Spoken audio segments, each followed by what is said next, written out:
Our last story comes from South Korea. Fun fact, this East Asian country has the highest robot density in the world. There is one robot for every 10 people here. With so many robots around, it has been normalized to form emotional connections with machines, which is why this story has shocked the country. The first robot suicide. That's what it's being called. Robot suicide in South Korea. The robot worked as a civil servant in a city hall. It was found in an unresponsive state by officials.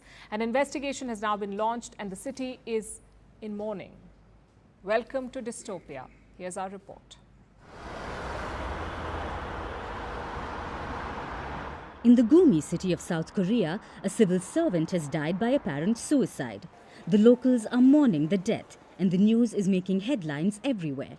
Probably because the deceased was no human, but a robot officer who was working for the Gumi City Council. Its apparent death is being called South Korea's first robot suicide. How did it happen?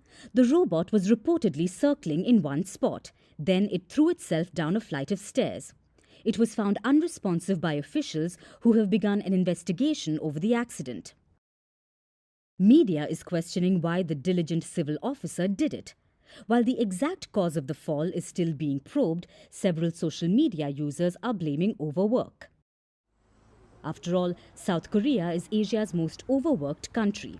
South Koreans work about 40 hours per week. That's the average. But for many, the working hours exceed 50 per week. Last year, the government proposed a plan for a 69-hour work week, drawing a lot of backlash. Thanks to South Korea's reputation, it's easy to connect a civil officer's death to overwork, even if it's a robot. So, as bizarre as it sounds, let's answer the obvious question.